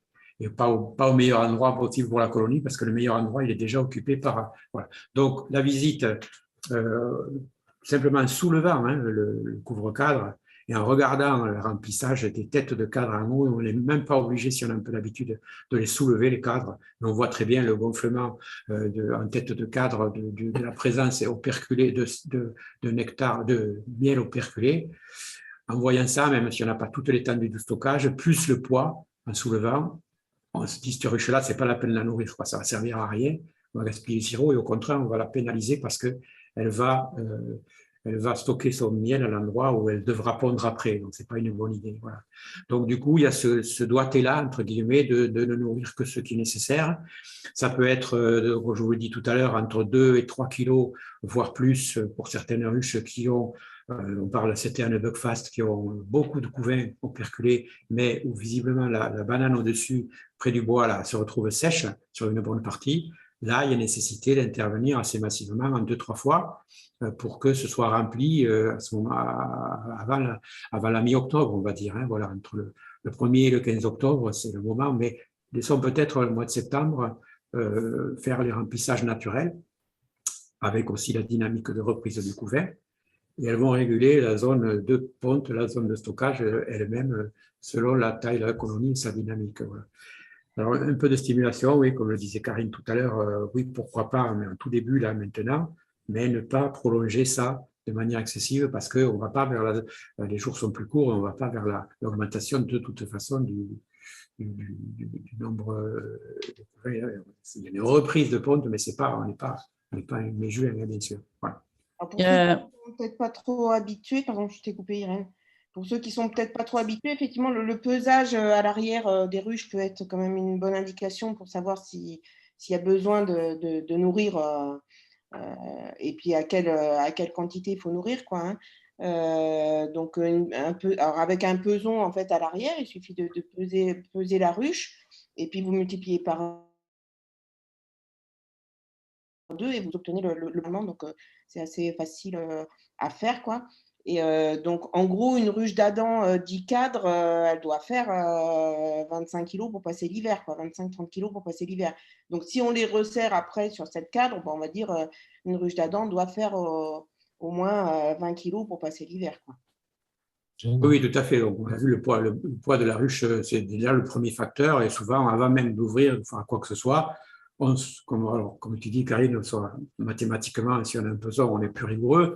Bon, après, il y a des ruches selon le bois, la qualité, on n'a pas toutes les ruches homogènes. Certaines sont faites à mi-bois avec des bois plus légers, d'autres avec des bois plus lourds. Il y a déjà le poids vide. Donc, mais voilà. Mais tout simplement, de s'habituer justement à soulever régulièrement pour voir ce que c'est qu'une ruche, ce que c'est que le poids d'une ruche. Même si on n'a pas la donnée en kilos très précise, ce qui serait mieux au niveau rigueur, mais au moins déjà, en comparatif, oula, c'est lourd, ou bien oula, c'est trop léger. Et là, quand c'est trop léger, on va s'habiller, on va fumer, on va voir ce qui se passe à l'intérieur, quoi. Même si on ne sort pas tout, on peut voir un petit peu où est le problème.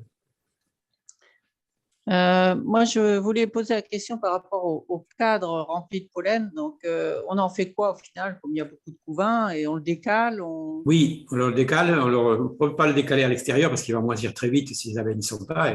Mais on va le décaler d'un cran ou deux. Le but étant que s'il est vraiment dans les 2-3 cadres du centre d'une ruche 10 cadres, même 8 cadres, il va être bloquant, hein, ce cadre de. Voilà. Donc, on va le décaler d'un cran ou deux vers l'extérieur. Si il y a une face où il y a beaucoup plus de couvains operculés, qu'il y a une face où il y a beaucoup plus de pollen, ben on va le tourner sur lui-même, par exemple, aussi, c'est possible, et de manière à ce qu'on imagine ce que va être la grappe, son volume, et donc du coup, on va éviter qu'il y ait trop massivement du pollen au centre de cette grappe, parce qu'il n'est pas remobilisable comme si c'est du miel. Le miel, elles peuvent le prendre et à tout moment le déplacer. Le pollen, non, il va rester là où il est et l'utiliser au fur et à mesure, le pain d'abeille. Il y a aussi une question de Michel qui me semble intéressante parce que je pense que c'est un peu le retour que j'ai eu de certains apiculteurs. Très peu de pontes sur de nombreuses ruches. Il a noté aucune floraison dans la tente du lierre, aucune rentrée de pollen. Est-ce normal ou dois-je m'inquiéter?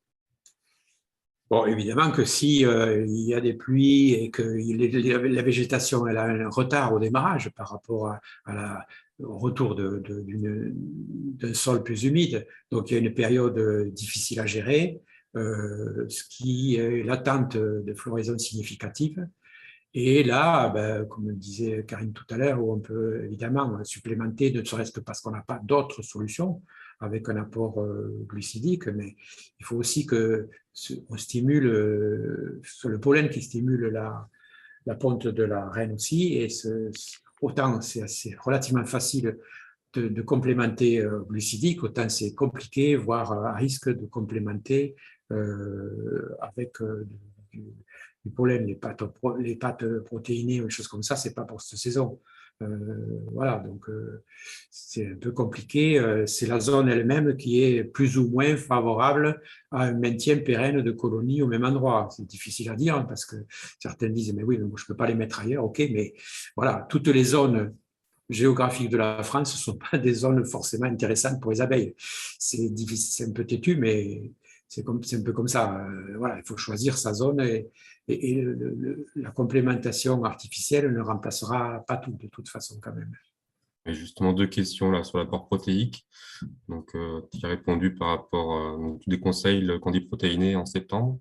Oui, oui, clairement, oui, parce qu'on peut créer d'autres problèmes, parce qu'on va stimuler artificiellement, là, sur la partie où la gestion alimentaire aussi de ces pâtes-là, de la composition n'est pas toujours très claire ou très explicite.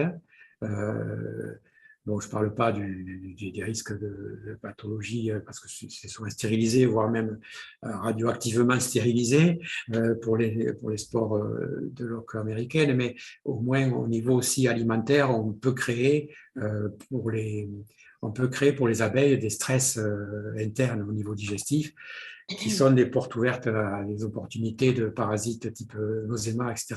Donc, à manipuler avec précaution et de mon point de vue, là aussi, chacun a des pratiques apicoles différentes. C'est pas le moment d'utiliser des pâtes protéinées pour compenser le manque de pollen, quoi. Si on peut transférer des cadres de pain d'abeilles stockés, de colonies trop chargées vers d'autres qui en manquent, ça, c'est plus pertinent. Attention, des cadres sains d'une colonie saine vers une colonie saine et en brossant les abeilles, pour ne pas prendre les abeilles et déclencher des conflits. Ok, ça pourquoi pas ponctuellement, mais pas, enfin, de mon point de vue, les pâtes protéinées maintenant, je ne les recommande pas. Mais bon, après. J'ajoute pollen dans du sirop fait maison, c'est délicat aussi. Ben, la difficulté, c'est que le pollen, si c'est du pollen de trappe, c'est du pollen qui n'a pas subi la fermentation lactique qui assurerait sa conservation.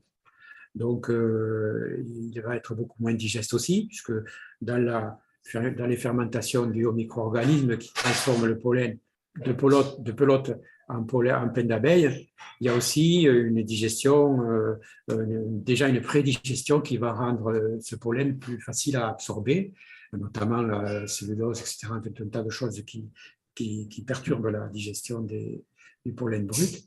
Et là, ça ne va pas avoir lieu si on rajoute du pollen de trappe dans du sirop. Je ne pense pas que ce soit une bonne idée. Bon, je ne suis pas un spécialiste de tout ça. Il faudrait voir les effets que potentiellement ça pourrait avoir au niveau digestif. Mais son assimilation me semble différente, puisque ce n'est pas un hasard si elles le stockent et elles le font fermenter au niveau lactique pour transformer en pain d'abeille. Ce n'est pas un hasard, parce que ce n'est pas une simple nécessité de stockage, c'est aussi déjà un début de transformation alimentaire qui va le rendre plus digeste. Donc, cette étape-là, en rajoutant du pollen de trappe dans le sirop, elle est squeezée, quoi. Elle n'est pas utilisée. Je propose qu'on prenne encore 2 questions. On est en train de dépasser le temps. On finit par 2 questions. Anthony, je te laisse voir. C'était 4 thématiques. Une question varroa. Oui. Donc, il est difficile de traiter le varroa optimal actuellement car il fait trop chaud. Même constat pour l'acide formique notamment. Oui. Est-ce que des produits à base d'acide formique et oxalique, Varomadoximi, sont utilisables et intéressants? Ah ben, bon, oui, bien sûr. Bon, là, je suppose, vu les produits qui sont cités, qu'on est dans le cadre d'une production labellisée ou en cours de labellisation bio, et que donc les seules utilisations possibles sont des médicaments à base d'acide oxalique, bon, thymol de moins en moins utilisé quand même, parce qu'à risque aussi formique ou oxalique sinon. Voilà. Donc les spécialités vétérinaires qui sont sur le marché, avec AMM, type Oxybi, type Varomède, qui mixe formique et oxalique avec un dosage correct des deux molécules, c'est tout à fait utilisable et recommandable, et voire nécessaire, et même indispensable si on est en apiculture bio et qu'on n'a pas déjà traité avec des molécules de conventionnelles. Donc oui, après, on sait qu'on n'a pas la possibilité ou le droit à un grand nombre de passages et que du coup, il faut le mettre en œuvre après un dépistage des chutes de varroa pour voir s'il y a vraiment nécessité de passer d'une part et de repasser si nécessaire après avoir traité. Et on voit d'ailleurs que toutes les ruches ne sont pas au même niveau, dans le même rucher, avec le même historique, et qu'on va avoir des chutes de varroa. Et le fait d'avoir un grand nombre de varroa qui tombent sur des ruches très peuplées n'est pas forcément inquiétant. Et le fait d'avoir quasiment 0 chute de varroa sur une ruche faible n'est pas rassurant non plus. Voilà. Donc, là aussi, c'est des habitudes aussi, simplement, à mettre en relation avec la population, la dynamique de la colonie. Voilà. Mais voilà, les produits qu'on utilise. Donc, effectivement, l'acide formique en préparation, on va dire avec AMM, donc à part le Formic Pro qui vient d'arriver, qui n'est pas toujours en disponibilité dans les différents GDS pour le moment, parce qu'il y a eu un problème de commercialisation. Donc, Formic Pro avec AMM, ou bien Varomède, qui est un mix d'acide formique et oxalique bien dosé, c'est de toute façon la seule alternative de traitement, mais à ne pas abuser en quantité. On n'a pas droit à tant de passages que ça, d'une part, et d'autre part, à mettre en relation avec les chutes que l'on constate sous la ruche. Oui, je rebondis là-dessus. Effectivement, l'acide oxalique n'est pas encore forcément bien actif actuellement, puisqu'il y a encore du couvain. Donc, l'oxybi et la biblioxane ne sont pas préconisés à cette période de l'année, puisqu'on a encore du couvain et ça ne sera pas efficace, quoi. Donc, effectivement, les acides oxaliques, plutôt les préférés hors couvain, donc en hiver, ou bien au préalable si on avait encagé les rennes, quoi. Voilà. Tout à fait. Bon, on vise de toute façon toujours jamais le zéro varroa, mais on est en but de faire tomber un peu la pression. Donc, si on n'agit que sur les phorétiques, c'est vrai qu'on loupe tout l'élevage qui est à l'intérieur du couvert. Donc, le mix formique oxalique avec varomètre est la seule alternative qui permet théoriquement, voire en pratique si c'est vrai, ça c'est un peu plus compliqué, théoriquement d'accéder aux varroas qui sont dans le couvert. Voilà. Donc, c'est plutôt ça qui est recommandé à ce moment-là. Certains font même une bithérapie de plus en plus utilisée. On le voit dans les commandes qu'on a, nous, de médicaments. C'est à la fois ceux qui sont en conventionnel retirent leur lanière après la Toussaint. Et puis, il y a des réinfestations entre la Toussaint et décembre et font un traitement avec du Varomède, sauf que ça leur double le coût du traitement. Et donc, c'est un problème plus économique. Ils refont un passage donc, de Varomède, souvent entre Noël et le 1er de l'an, ou bien en début janvier, s'il y a eu, grâce à un petit coup de froid, non pas un arrêt complet de ponte, mais une réduction de la ponte. Tu as le temps pour une dernière question, Irène? Écoute, je te laisse. Sinon, il y avait une question concernant le fait que si c'est du nectar plutôt que du pollen au centre de la grappe, est-ce que ça pose le même problème? Excusez-moi, Irène, j'ai pas. C'est par rapport au fait qu'on a vu un cadre bloqué par le pollen. Est-ce que Oui. si c'est du nectar, c'est aussi préoccupant? Alors, moins, parce que, comme je l'ai dit tout à l'heure, elles peuvent le remobiliser. C'est-à-dire le nectar, même s'il est operculé sous forme de miel, elles vont le consommer d'abord en priorité, avant d'aller chercher celui qui est plus haut. Et puis, elles peuvent le remobiliser, le déplacer, le mettre ailleurs au-dessus, si c'est bloquant pour que la reine ponde. Ce qui n'est pas le cas pour le pollen. J'avais une question, j'ai vu passer une question, quelqu'un qui dit est-ce qu'il faut laisser les lanières jusqu'à la visite du printemps? Non. Donc, bon, c'est connu et c'est évident, mais non, parce que du coup, effectivement, on va faire une sélection de varroas résistants. On va peut-être éliminer des varroas, mais les seuls qui vont être là, ce sont ceux qui vont rester, ce sont ceux qu'on a sélectionnés nous-mêmes comme candidats à la saison 2023, quoi. Et il y avait une question par rapport justement à la date de visite de contrôle aussi. Pardon, Alors, je voudrais juste rebondir, excusez-moi, sur les lanières oui. à Pivard. Est-ce que ça marche comme diffuseur? Oui, c'est annoncé comme donc diffusion lente, d'où d'ailleurs la longueur de la présence pour la Pivard par le fabricant de 12 semaines de présence, 3 mois donc de présence dans la ruche, avec, et c'est important, un repositionnement. Sur une durée aussi longue, au moment où on positionne les lanières, la Pivard, qui doivent être dans le couvain et non pas à l'extérieur de la grappe. Ça, on prend la décision le jour où on les pose, OK, mais un mois ou un mois et demi après, sachant que ça doit rester 3 mois, le couvain n'est plus du tout au même endroit. Donc, du coup, les lanières se trouvent hors du couvain, surtout avec l'été qu'il y a eu, le couvain s'est réduit énormément. Et du coup, les lanières sont complètement à l'extérieur du couvain. Donc, la nécessité d'un repositionnement, elle n'est pas toujours pratiquée, voire pas assez, par beaucoup d'apiculteurs. Ok. Et du coup, vu que c'est un diffuseur, à un moment donné, il n'y a plus de produit du tout. Alors, produit du tout, ça, on ne sait pas, et donc il faut les D'accord. recycler proprement, hein, parce qu'on ne peut pas savoir qu'est-ce qui reste exactement. C'est diffusion, mais c'est contact aussi quand les abeilles se baladent dessus. Donc, la quantité qui est, entre guillemets, évaporée, la quantité qui est prélevée par contact, bien malin qui peut dire de quoi il s'agit et comment ça se passe. Aux divers épisodes, si on prend l'historique de la spécialité apivare, comme c'est la spécialité apitraz, elle était au début annoncée de 6 semaines de présence dans la ruche uniquement. Et à chaque fois qu'il y a eu un épisode d'alerte de pharmacovigilance, de défaut d'efficacité, le fabricant a répondu vous avez qu'à les laisser 2 semaines de plus. Et puis petit à petit, on est arrivé à 12. Quoi. Voilà. Oui. Donc pour l'apitraz, ça risque de faire pareil, puisque c'est annoncé 6 à 8 semaines aujourd'hui. Il peut être intéressant, si on les met en juillet, de peut-être faire, pourquoi pas, des milliers d'automne après les avoir enlevés. Bon, quoique.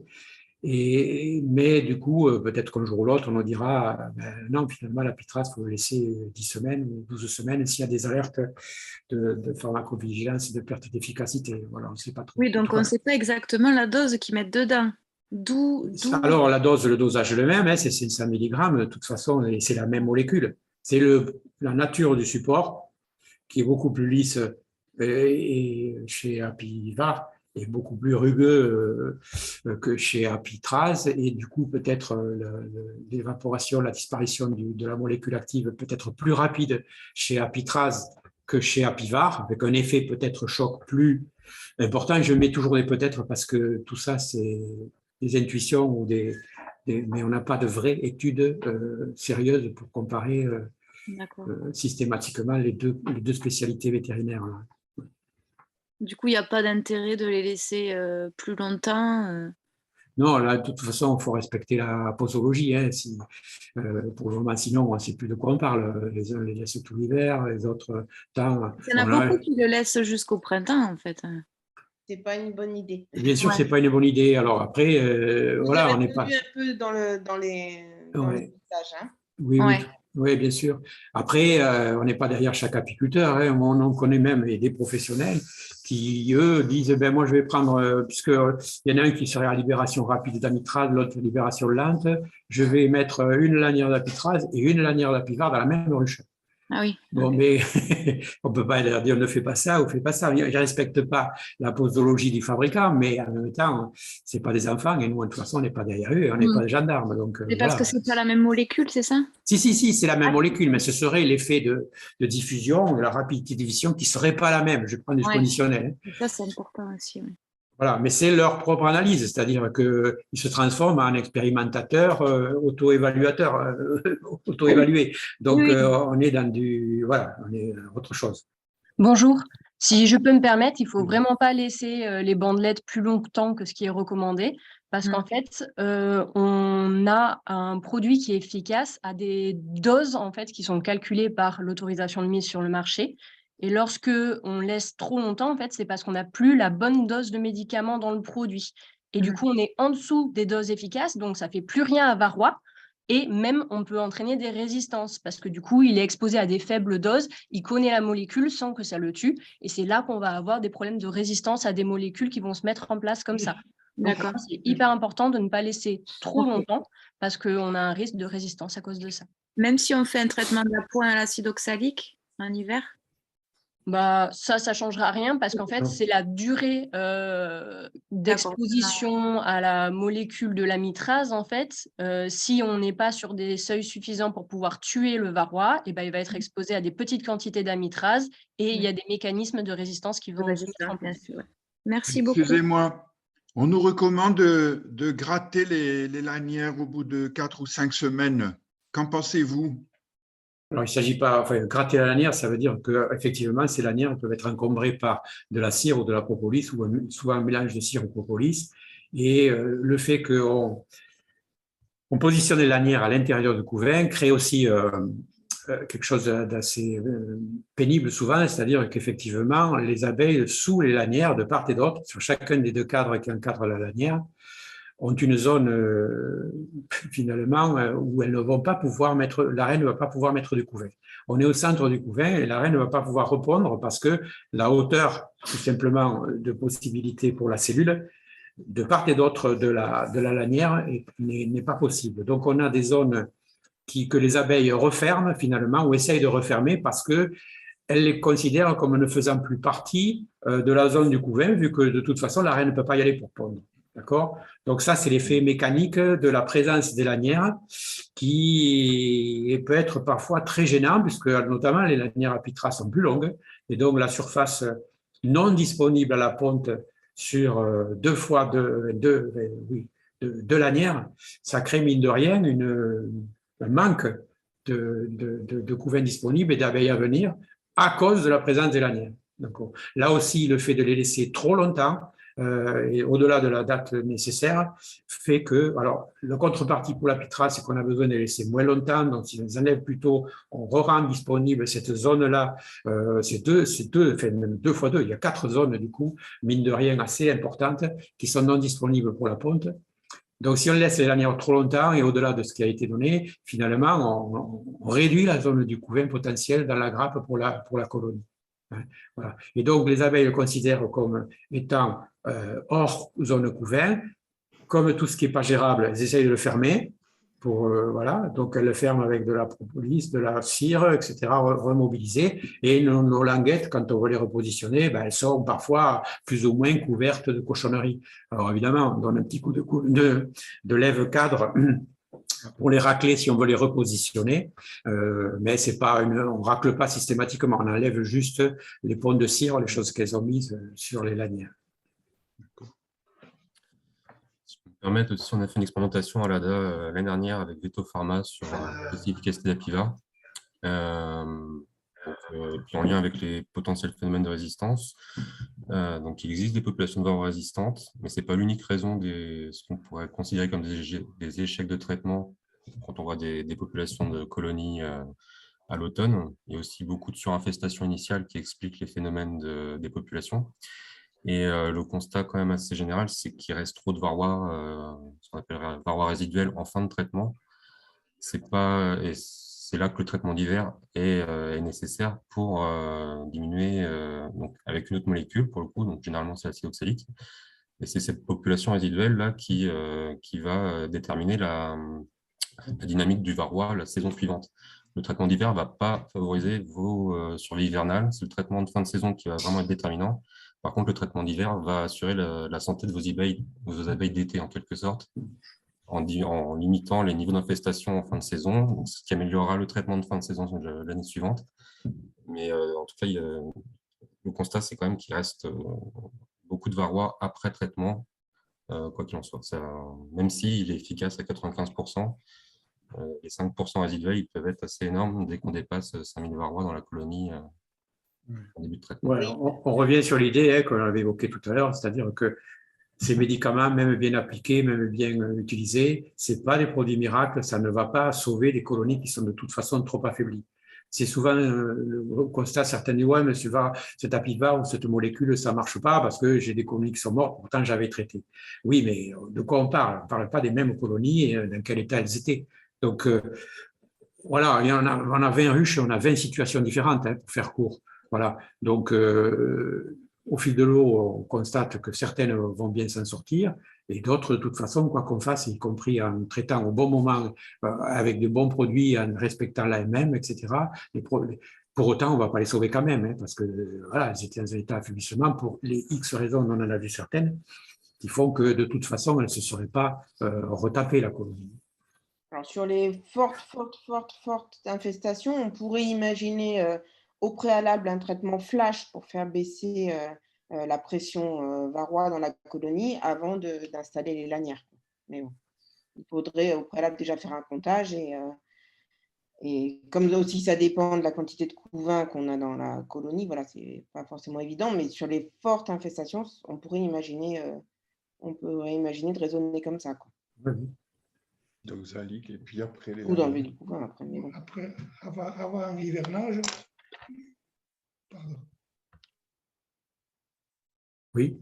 Un grand merci donc à Monsieur Delon. Je pense qu'on va clôturer ici cette visioconférence. Si vous avez vraiment des questions sur lesquelles on n'a pas répondu et qu'elles sont très importantes pour vous, vous pouvez toujours me les envoyer à mon adresse mail que vous devez avoir tous, hein, et je les transférerai à Monsieur Delon. En tout cas, un grand merci pour cette présentation et on pourrait y passer la journée, hein. Il y a évidemment beaucoup de questions, mais on a déjà beaucoup d'éléments de réponse à ce stade. Merci à pour votre tous. attention, en tout cas. Merci aussi aux partenaires. Merci à Anthony, merci à Karine et Lisa qui sont intervenues et Virginie qui gère aussi la diffusion de cette visio. Cette visio est enregistrée, donc elle sera rediffusée. On vous enverra le lien correspondant à sa rediffusion. Merci encore. Merci à tous et bon hiver.